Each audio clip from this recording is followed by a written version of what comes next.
일단 지금 걱정이신 부분은 네. 오랜 공백 기간이 있다는 네. 거고요. 나이도 좀 있고 희망하시는 쪽은 애널리스트나 아니면 운용사 쪽, 네. 투자 쪽을 희망하신다 정도인 것 같아요. 거기에 플러스 뭔가 이야기할 법한 금융 관련된 경험이 아예 없어서 네. 이야기를 하시기 좀 어렵다 정도로 이해를 했고요. 뭐 이래저래 해서 고민이 많으신 부분도 알겠고 회사에서 걱정할 부분이 뭔지도 알 것 같고, 그러니까 지금부터는 결국은 내가 어떻게 어떤 걸 할 수 있느냐 또는 하고 싶으냐 또는 해야 하느냐, 네. 그게 더 중요할 것 같아요. 일단 질문 주신 거 첫 번째 답변부터 먼저 드려야 될 것 같아서, 네.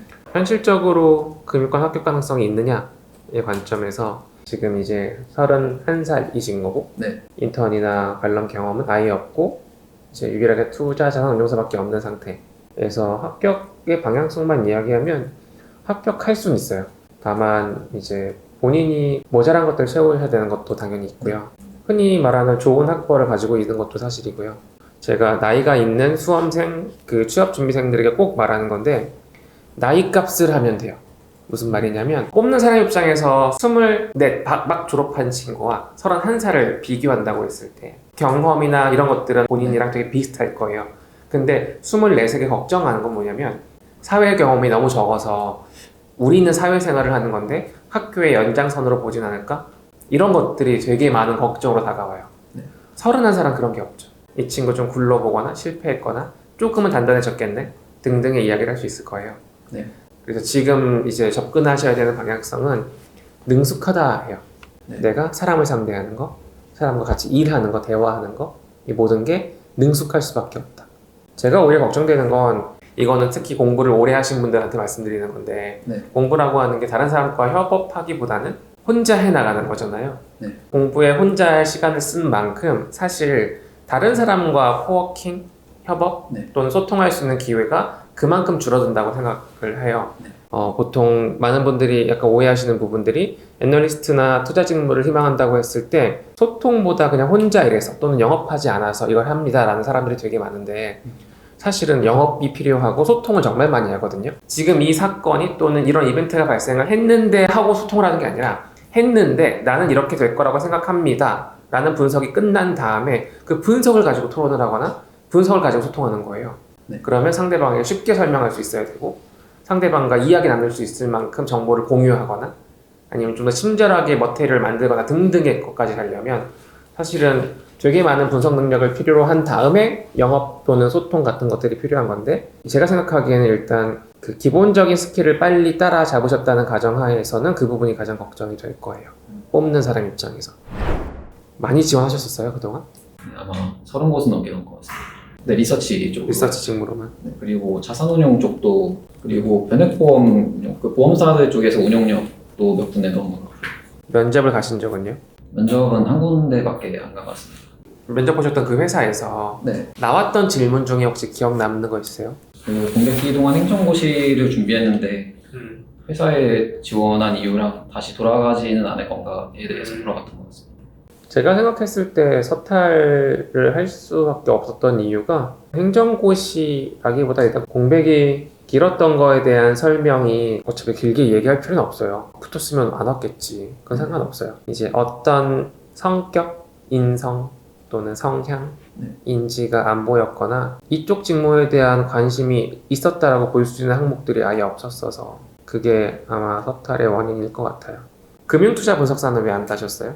투운사가 그래도 그나마 보변성이 높다고 해서 일단 하기는 했습니다. 공채 기준에서는 이런 기본적인 스펙이건 자격의 요소들이 처음으로 걸러지는 요소인데, 애널리스트를 위한 자격증은 금융투자 분석사고, 펀드 매니저를 위한 자격증은 투자자산 운용사인데, 애널리스트 지원하는 친구가 투자를 갖고 있다고 쓴 거죠. 그러면 이 친구가 관심이 없었네? 가 되는 거예요. 네. 그 부분이 일단 부족했을 거고요. 개인적으로 주식 투자를 해본 적이 혹시 있으세요? 코로나 때 투자를 했는데 장기 투자로 200만 원 정도 오래 벌었는데, 그걸 제가 자기소개서에 쓰기에는 너무 근거가 빈약하다고 생각했거든요. 말씀하셨던 것처럼 지금 이 실제로 투자라는 액션을 취하는 과정에서 본인이 공부하셨던 것 또는 본인이 학과에서 전공하셨던 것들이 쓰이지가 않았었잖아요. 네. 그게 문제인 거예요, 지금. 대부분은 공부랑 일은 무관하다고 생각하기 때문에 사람들이 너 공부한 거 우리한테 필요 없을 거야. 근데 내가 널 왜 뽑아야 돼? 라고 질문을 던질 거고 그 질문에 답변을 하셔야죠. 나는 공부를 했던 게 공부해서 끝나는 게 아니라 실제 업무에서까지도 활용할 수 있다. 해봤거나 또는 할 수 있다를 증명하셔야 되는 거죠. 저희 애널리스트 수업 들었던 친구 중에 딱 비슷한 케이스가 있는데 행정고시를 준비했었고 애널리스트 수업을 들었었고 실제로 애널리스트가 됐어요. 근데 그 친구가 딱 이 케이스였었어요. 나는 적극적인 태도로 분석할 수 있고 그리고 그 친구는 경제학뿐만 아니라 성향 자체가 엄청 쾌활하고 인싸 기질이 있는 친구였었어서 팀워크?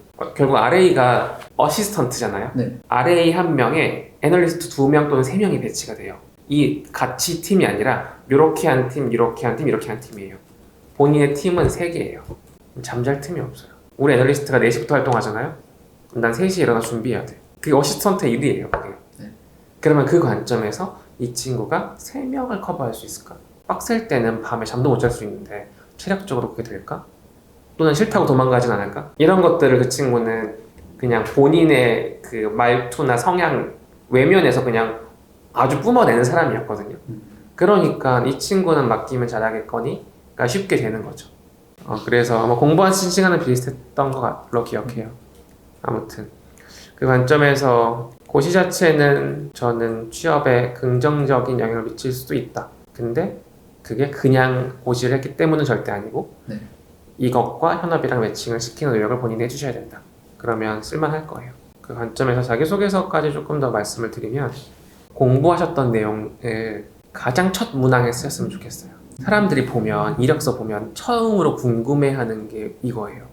이 친구 왜 학교를 10년이나 다녔어? 뭐 10년이야 이거? 약간 이런 느낌이에요 진짜로. 그럼 거기에 대해서 설득이 첫 문항에 되지 않으면 사실은 그냥 버려질 수밖에 없는 상황이기 때문이죠. 고시 공부를 했다는 시간을 정확하게 명시하고 네. 거기에서 무엇을 배웠거나 그것 때문에 이 길을 선택했거나 그걸 기점으로 이 모든 서술이 됐으면 좋겠어요. 1번 문항이. 예를 들어 재경직 공부를 하는 과정에서 이런 것들을 하고 싶었었고 보통 이제 나라에 기여하는 무언가라고 쓰지만 그 기여하는 무언가를 기업에 대비하거나 또는 고객에 대비할 수 있거든요. 그런 관점에서 내가 하려고 했던 그 자격직의 방향과 너네 그 직무의 방향, 너네 회사의 방향성은 일치한다. 이게 지원동기나 포부로 갈 수 있는 거고요. 네. 성격의 장단점도 장기간 고시 공부를 하면서 포기하지 않았고 루틴을 잘 지켰고 등등의 성향을 강조할 수 있죠. 그런 형태로 이걸 무기로 삼으셨으면 좋겠어요. 그래야 지금 공백기에 대한 부분을 어느 정도 설득을 해야 그 다음 문항이 읽힐 거예요. 보는 사람 입장에서. 지금 쓰실 만한 에피소드 자체도 네. 나머지를 보여줄 만한 그 경험이 사실 너무 빈약해 보여서 이걸 어떻게 쓸지를 좀 고민해 보셔야 될 것 같아요. 예를 들면 폭물패 동아리를 하신 거를 어떻게 쓸까를 고민해 보셔야 된다는 거예요. 이 동아리는 어떤 키워드로 쓸 것인가?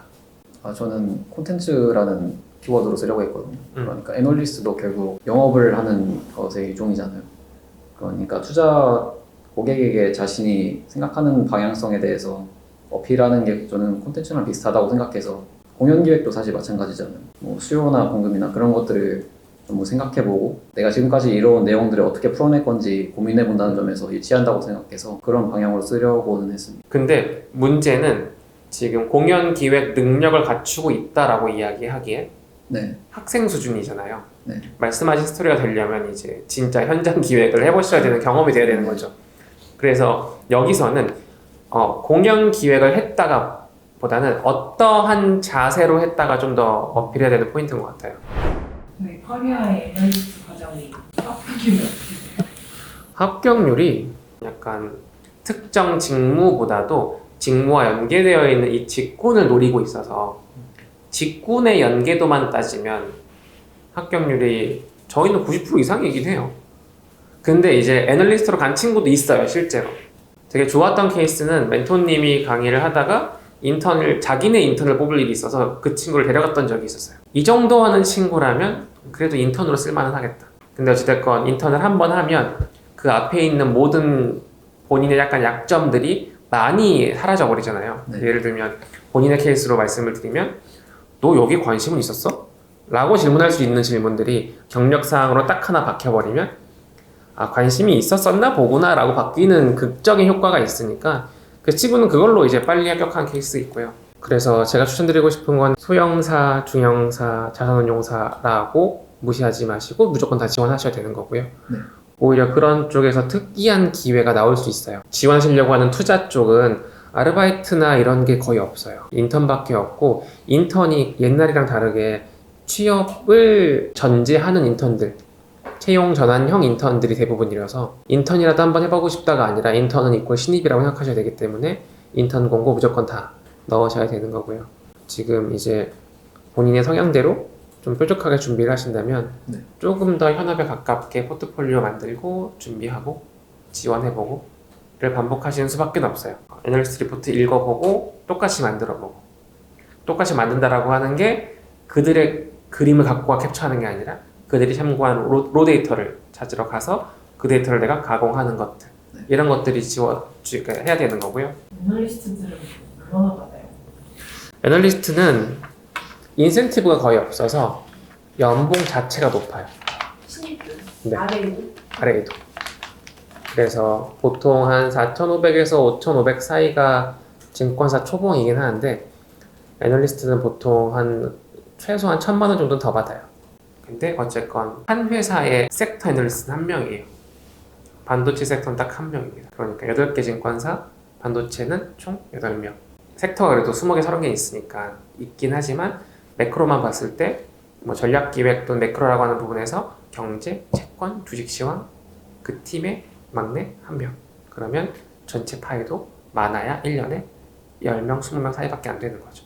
지금 그 바늘구멍을 약간 늦은 조금은 부족한 포트폴리오로 통과하려고 하신다. 그 관점에서 1순위가 애널리스트는 건 너무 좋지만 2순위 펀드 매니저, 3순위 보험사, 전 4순위 연기금도 넣었으면 좋겠고요. 합격해 보셔야 되거든요. 네. 안 간다 상관없어요. 일단 간다가 아니라 합격해 본다의 관점에서 써보시는 것도 좋은 것 같아요. 그렇게 직무 본인만의 1, 2, 3순위, 5순위까지 정해서 뜨면 쓴다를 하셨으면 좋겠고요. 은행이건 대기업 재무팀이건 투자와 관련 없지만 그래도 상반기 3월달에 어플라인 해보셨으면 좋겠습니다. 네. 지금 제가 느끼기에 성공해보는 경험이 필요해요. 누군가 인정해주는 경험이 필요한 것 같아요. 저는 그 인정이 최소한의 안 갈 건데 합격했어. 저는 그 경험이었으면 좋겠어요. 그러면 25년도 한 해 동안 하셔야 될 것들이 포트폴리오 만들고 기업 분석 리포트 같은 서류 만드시고 텔레그램 방은 애널리스트가 운영하는 되게 많이 해요. 들어가서 계속 보시고 나도 비슷하게 만들어도 보고 이런 등등의 생산성을 높이는 행동. 자기소개서 이들의 성향에 맞춰서 이들이 듣고 싶어하는 말을 할 수 있는 거. 본인 성향 중에서 이들이 듣고 싶어하는 성향을 얘기해 주는 거. 또 이들이 듣고 싶어하는 말들. 너 도망갈 거야? 너 관심 없었지? 이런 것들을 느껴지지 않게끔 만드는 자기소개서. 이런 것들을 하셔야 됩니다. 그리고 시험을 공부한 거 또는 공백이 있다는 건 잘못한 거 아니에요. 감옥 갔다 온 거 아니잖아 우리. 네. 그러니까 자랑하면 돼. 나 이렇게 열심히 살았고 공부를 열심히 했지만 안 됐는데 뭐 어때? 그러니까 그렇게 얘기를 좀 잘해보셨으면 좋겠습니다.